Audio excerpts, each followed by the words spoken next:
it's by far maybe, I stand to be corrected, the region with the most constituencies, meaning that it could be the biggest region, if I'm correct.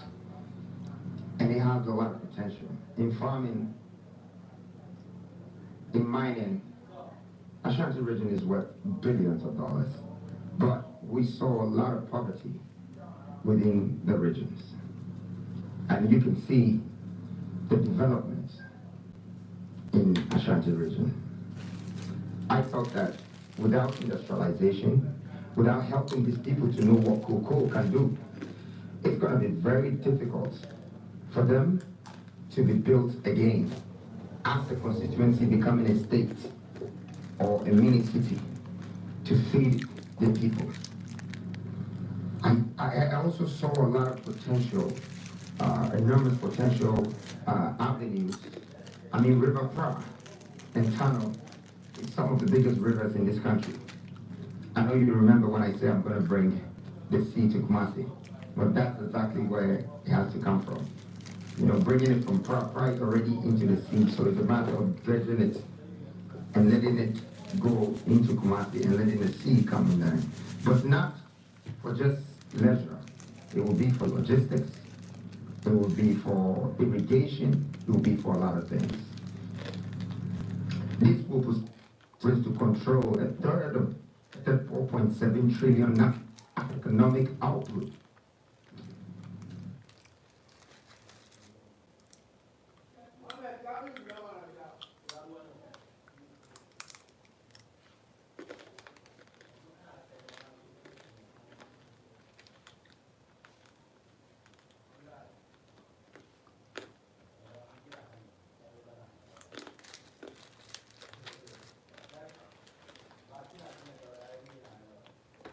These two leaders for understanding that unity is strong separation.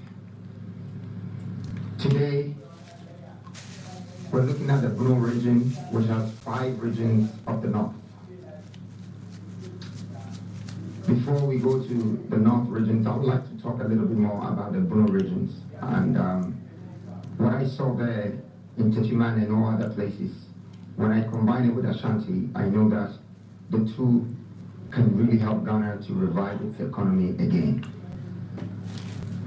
Before I go on, I would like to comment on all the women in the north. They have held these regions down. They work non-stop by traveling unimaginably long distance to defend for their families.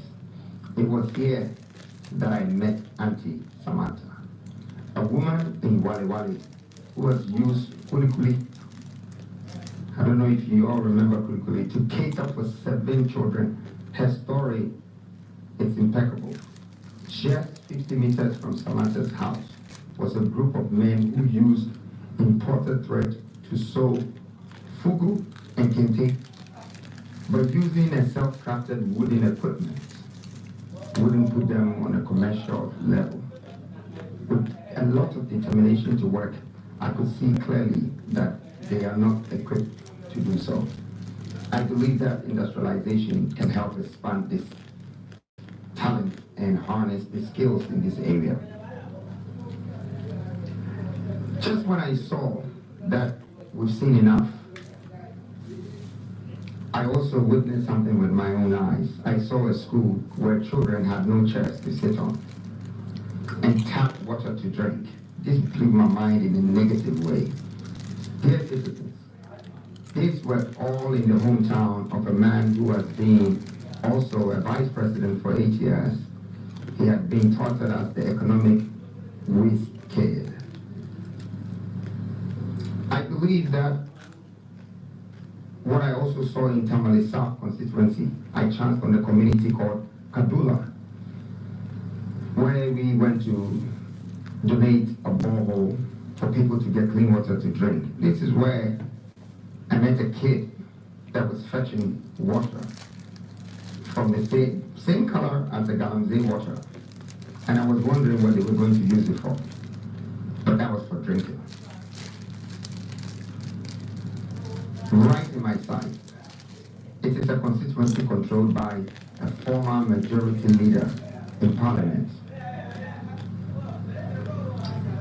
In Bole, Bamboy, the hometown of our ex-president,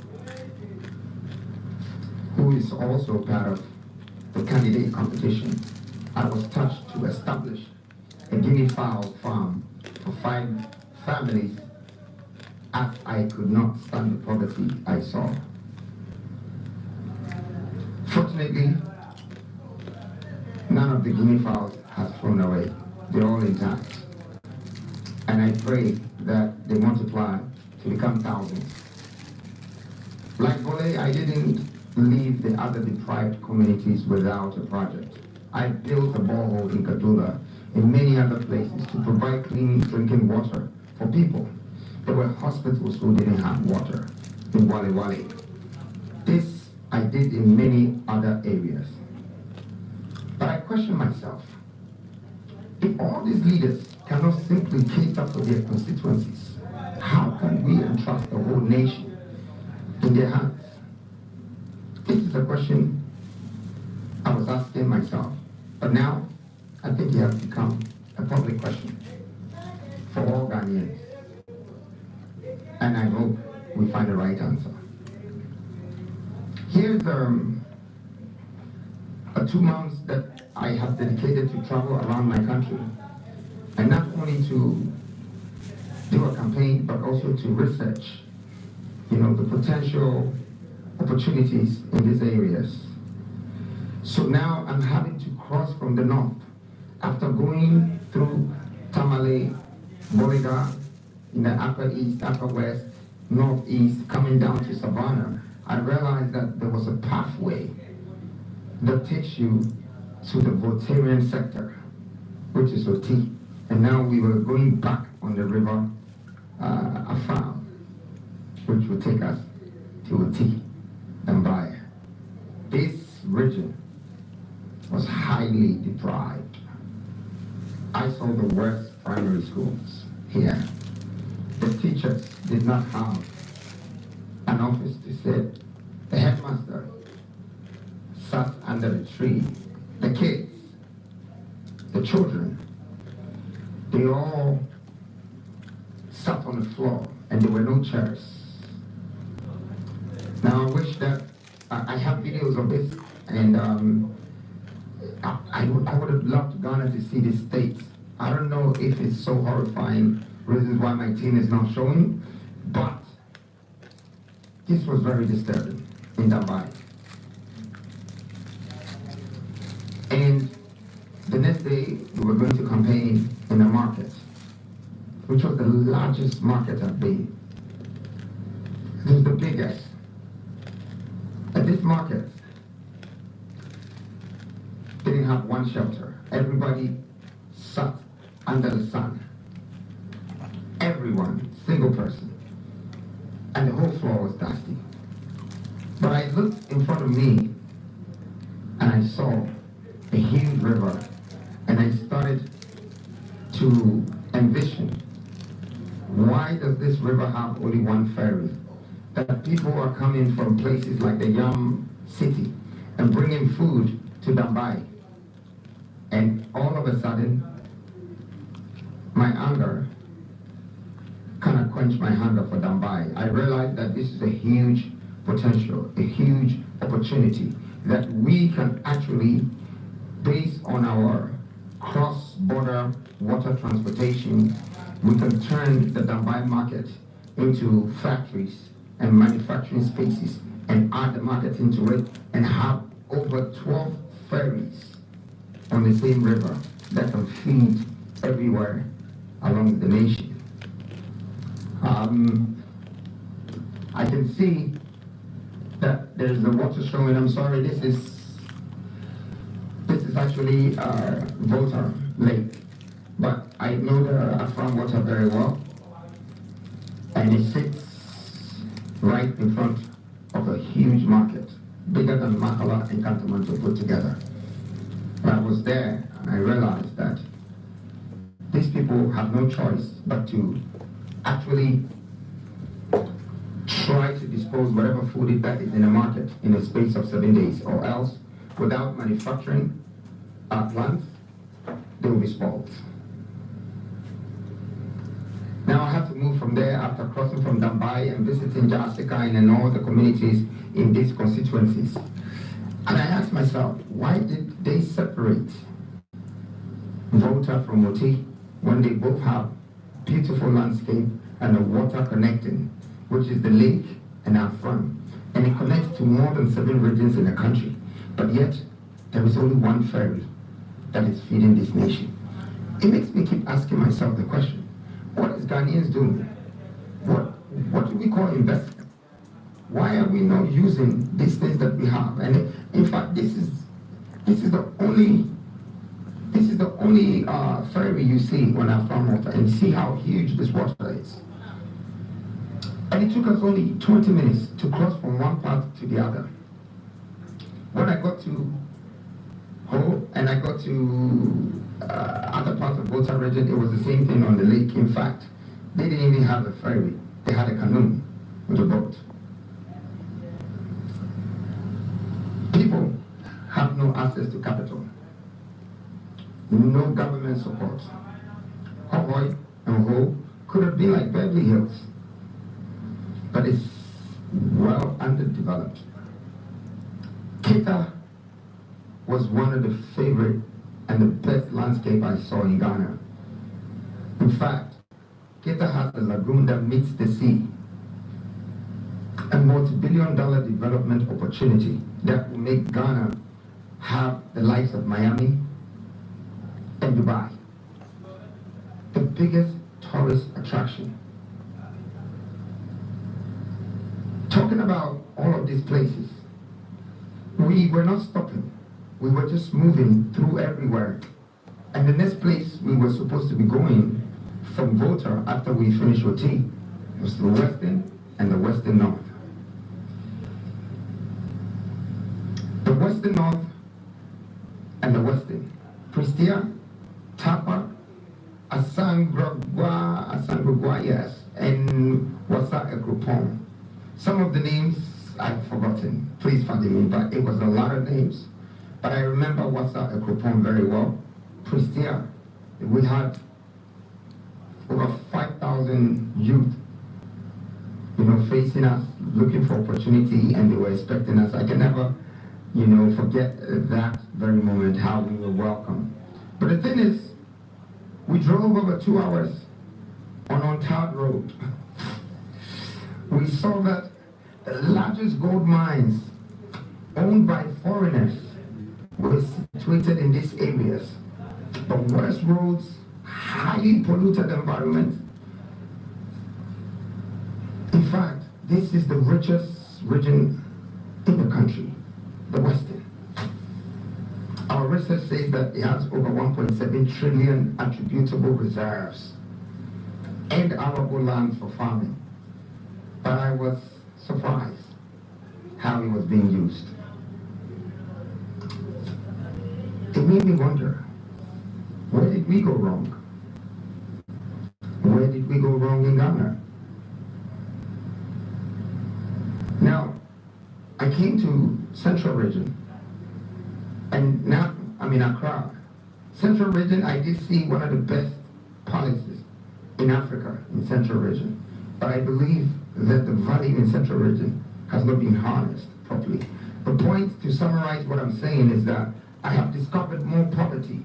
I have discovered more pain, more struggle, pollution, and no hope for this trip. And I've realized that our leaders haven't invested in the people, in the constituencies, 276 constituencies. I've realized that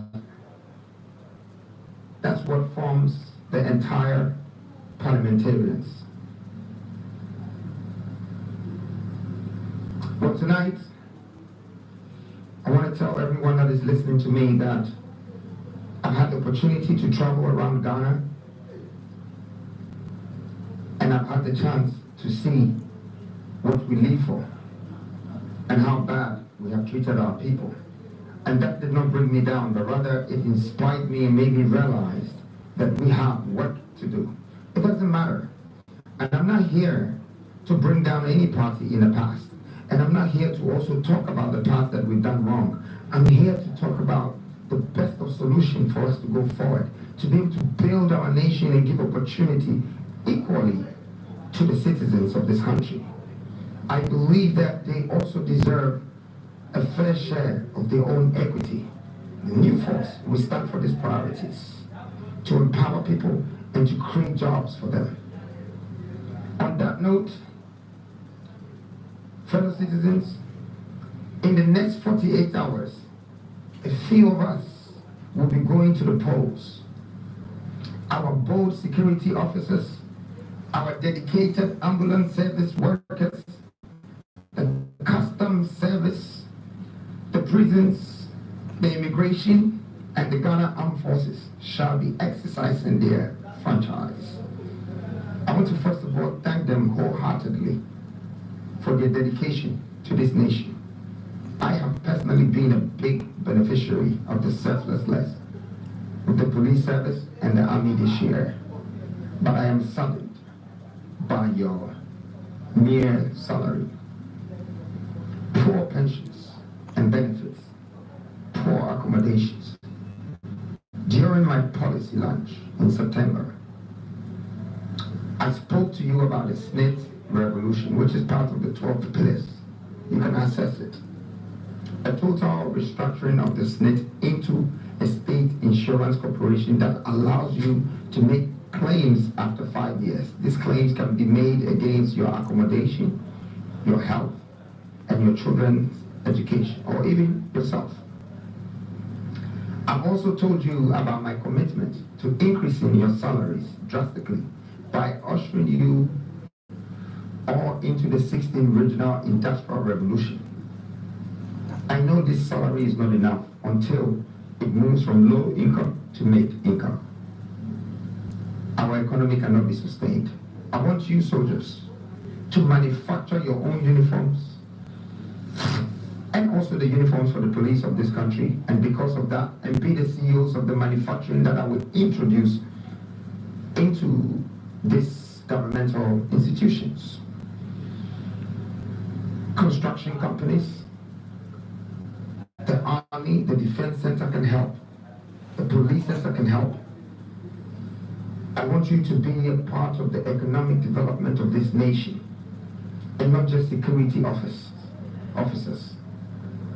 Under my leadership, there will be many other avenues for you to generate extra revenue, income, so that you will not be forced to be puppets of any ruling government, but truly serve the national interest. Lastly, I want you to have what you truly deserve when you go for peacekeeping. You receive some of the smallest stipends in Africa, and I'm going to end that. Now to our media men and journalists, I appreciate your efforts. Yes, I know the extent to which some media houses and platforms have gone to block my messages, stifle my policies, withhold my videos from being aired, and perhaps taking money to work against me. But I still empathize with you. Your power has been taken from you by mere politicians. The very foundation of your institution has been broken. You should have been the voice of the people, but they turned you into the voice of politicians.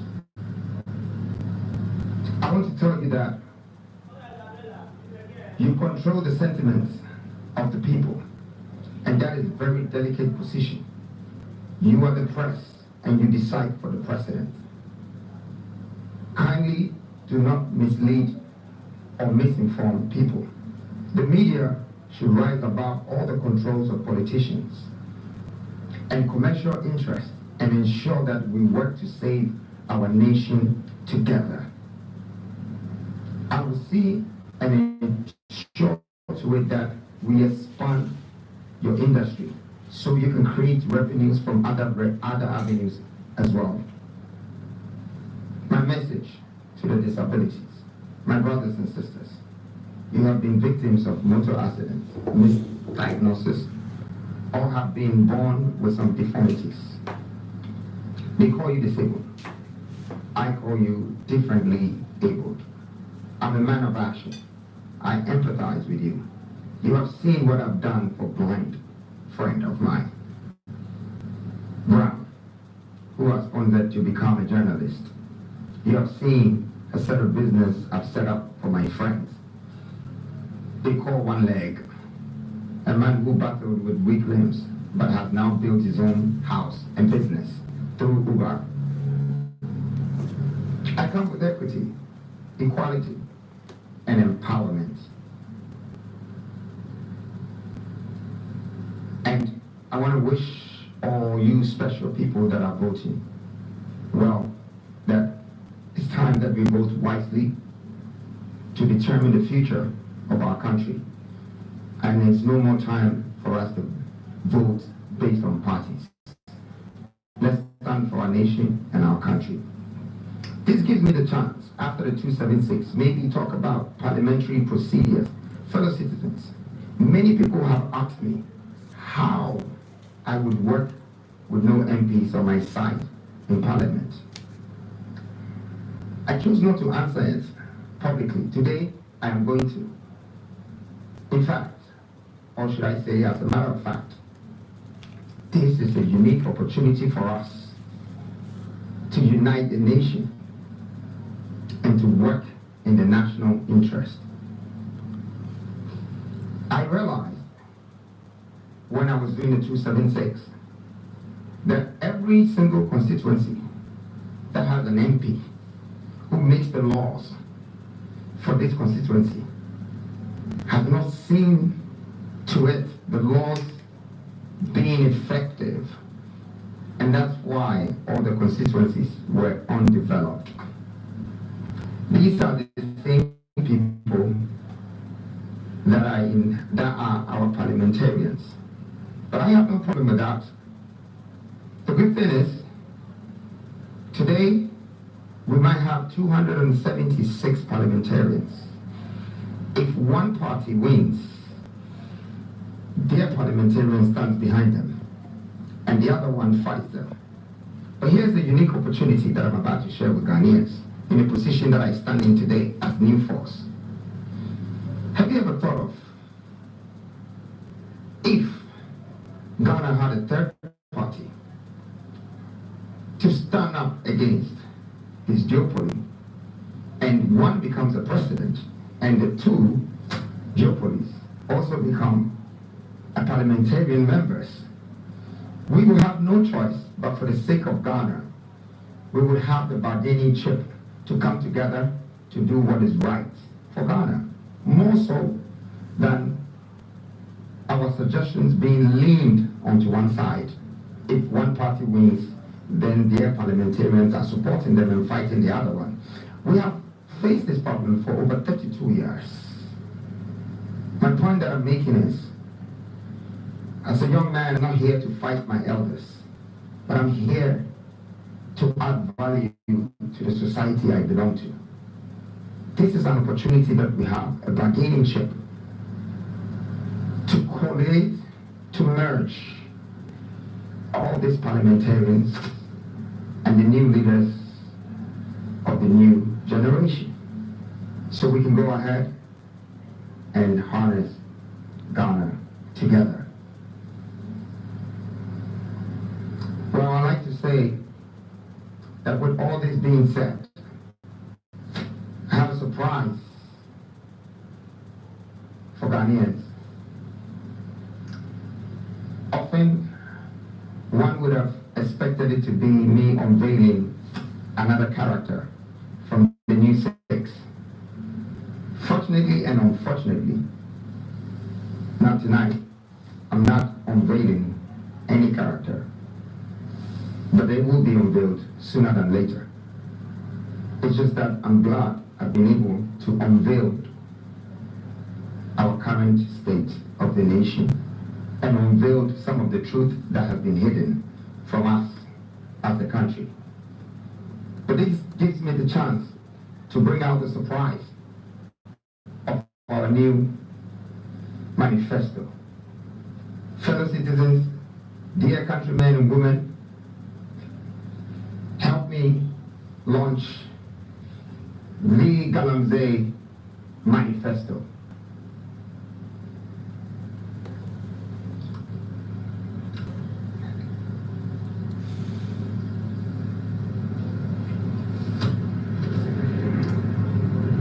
But if you just give me a second, I want to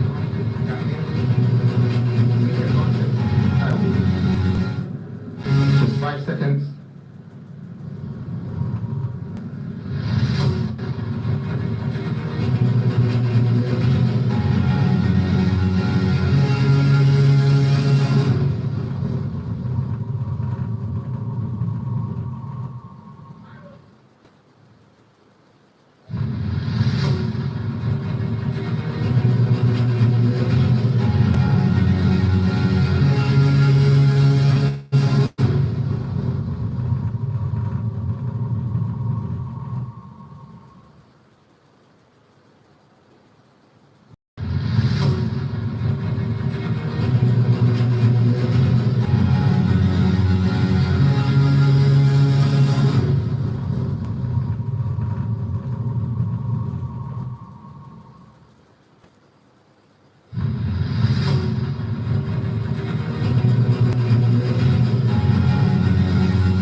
Well, thank you, dear countrymen and women.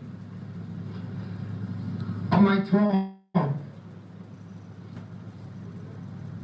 going around this country, what really broke my heart the most was seeing our lands and waters completely destroyed without shame. The use of state machinery to protect the perpetrators of this and the looming danger that beholds Ghanaians living in this community and the entire nation as a whole. Dear citizens, we have an emergency.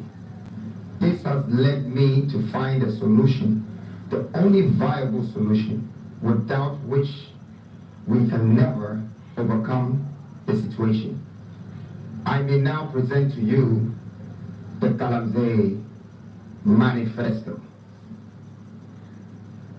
For me, I see yesterday's problem becoming tomorrow's opportunity.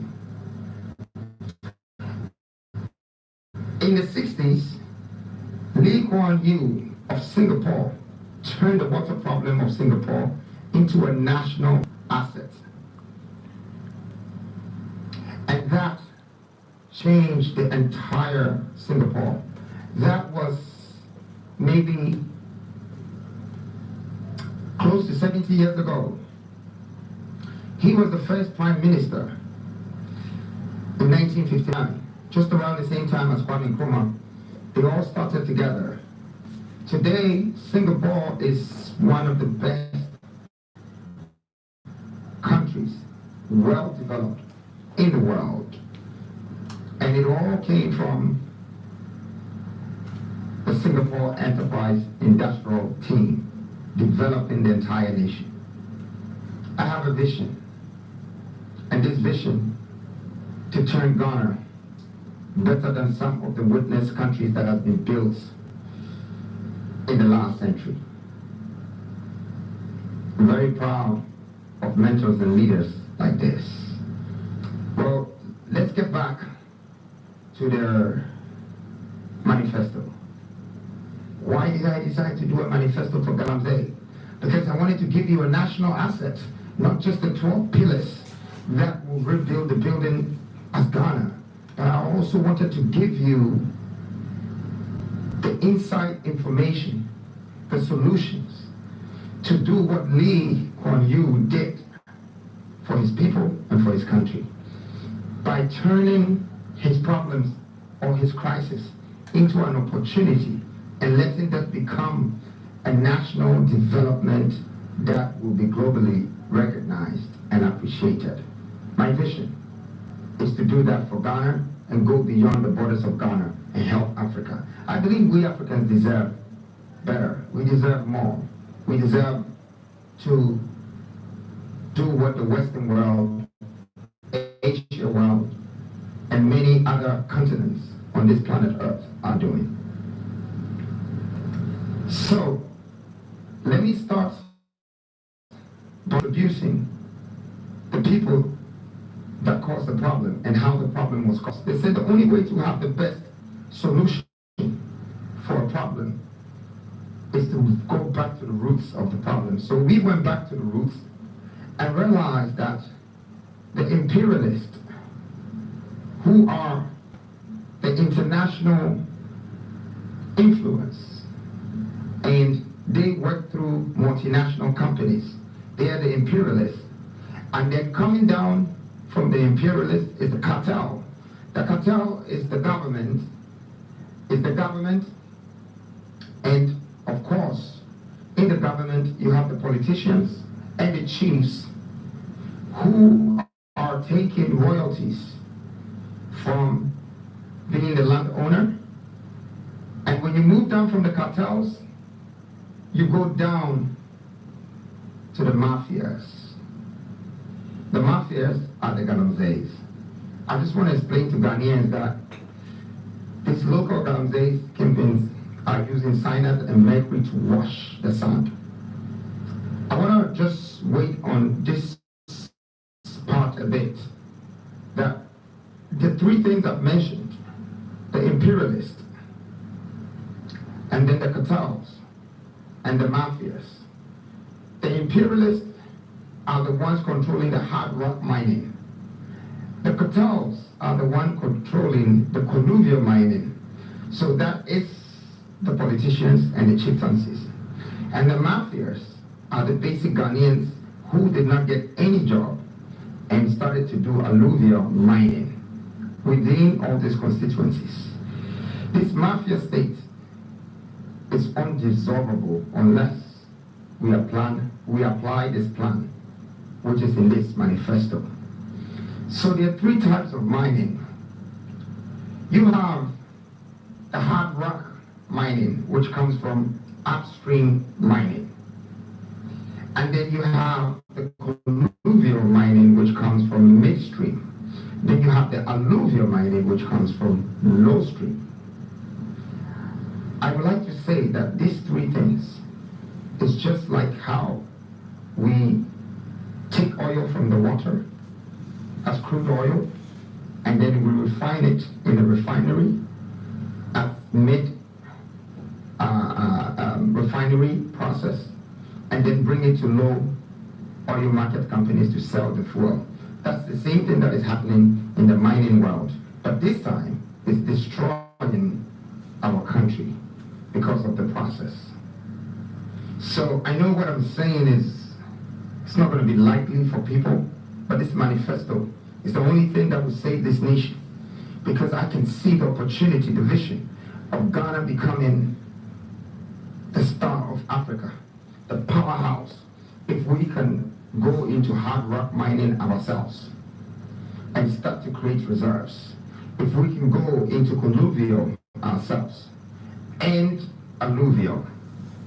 So that brings me to a solution, and it's called, the solution will be based on investment and development.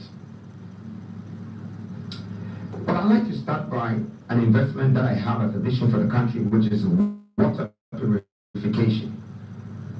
This water purification, all our water bodies in this country, completely destroyed. Now the water purification together with the plan of recycling, will cost us 4.5 billion to purify all the water. And if we don't,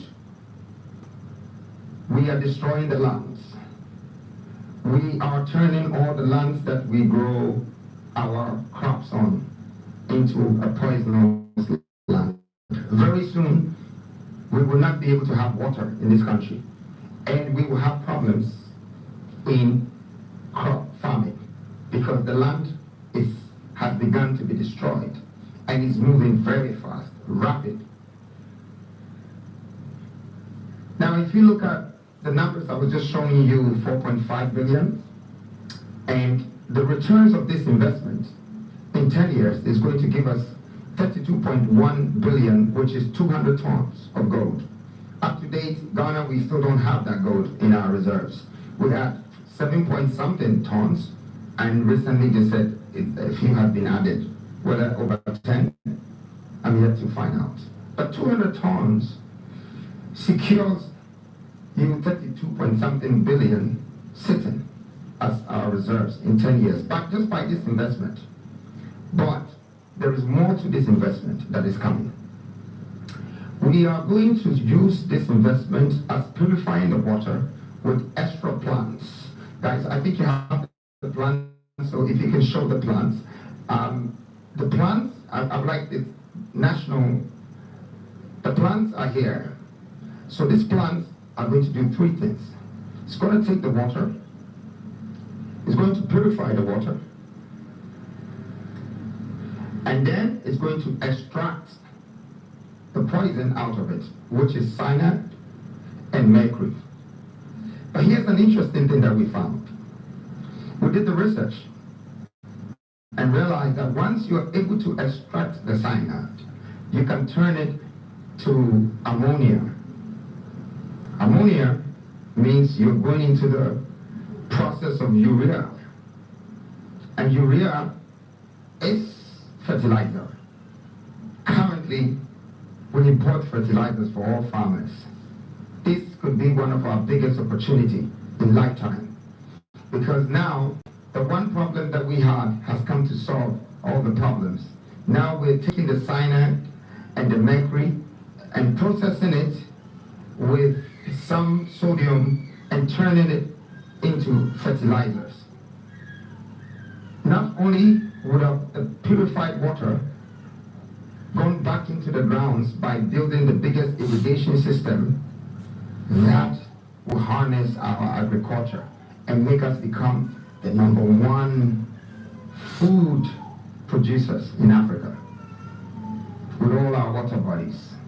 This vision, it took Galamsey's problem for us to discover this opportunity.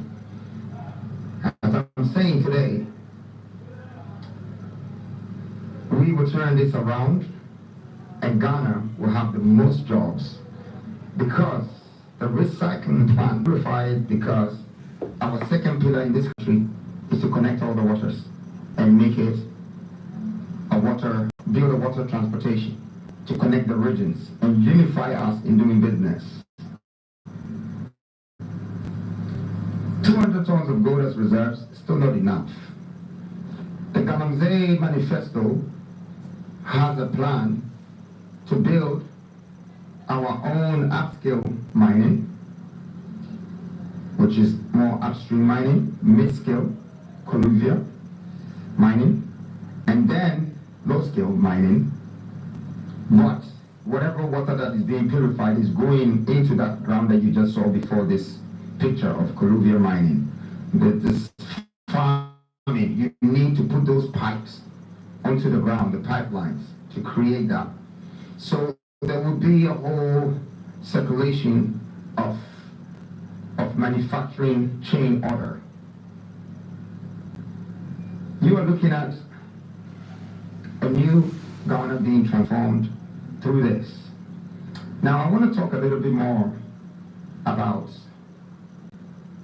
this opportunity of the Galamsey being turned into an industrial hub within the regions. What I saw in a lot of places in the Ashanti region There was almost every 2-3 miles, there was a valley with water that is poisoned and people in the water, sort of, washing the water with poison. So this is some kind of issue that it will be so difficult to resolve it if we don't give back to society.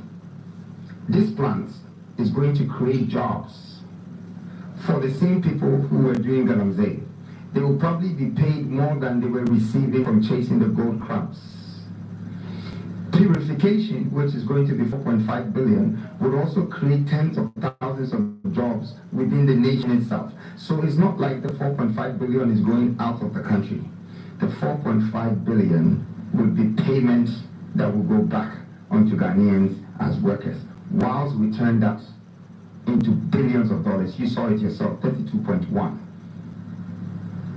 As such, other ideas around this gold industry, I'd like to say that the imperialists, who are companies like, or imperialists who support companies like Ashanti Goldfields, you might never know who the owner is because it says Ashanti Goldfields, or Goldfields, or many other fields.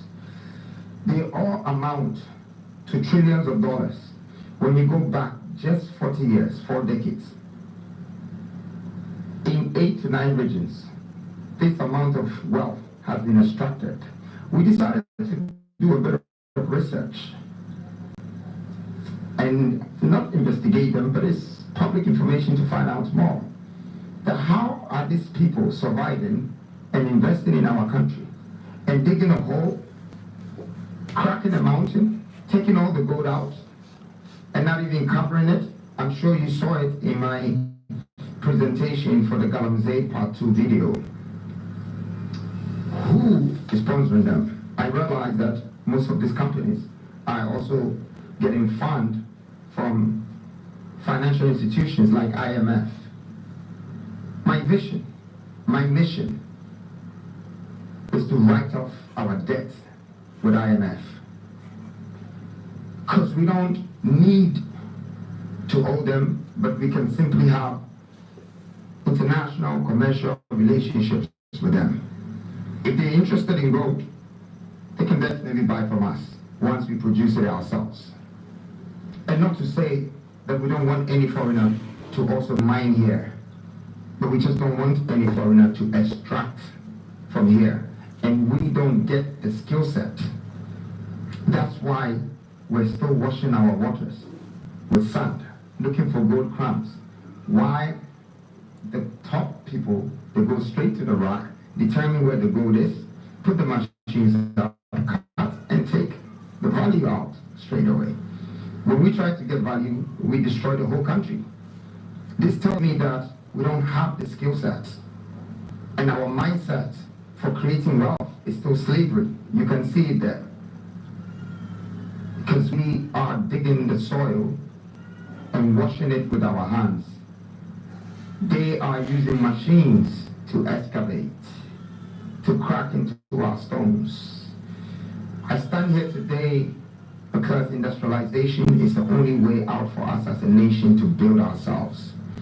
If we don't put this in place, and I don't just have to be president to do that, but I'm already on a mission to make sure that this is accomplished for Ghana and for the rest of African countries.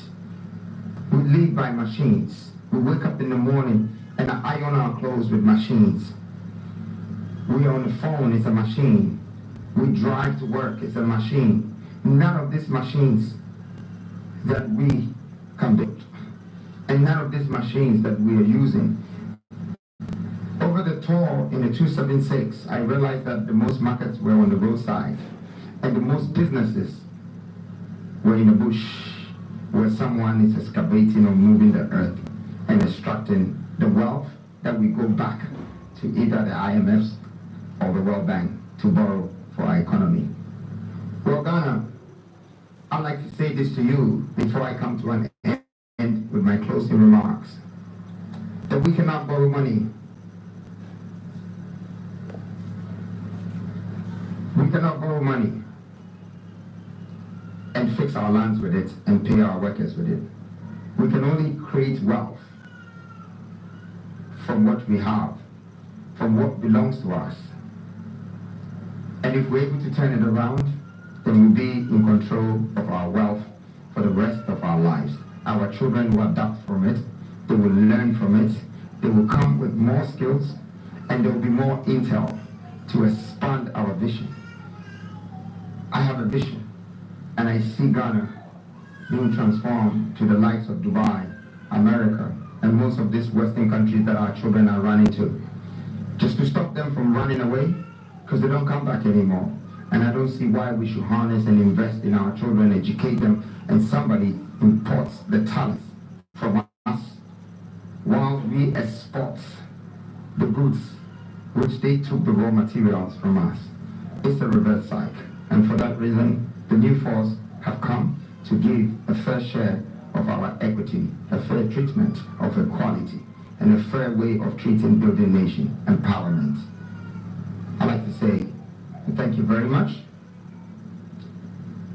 In closing my address tonight, I want to take this opportunity to thank you all for your time.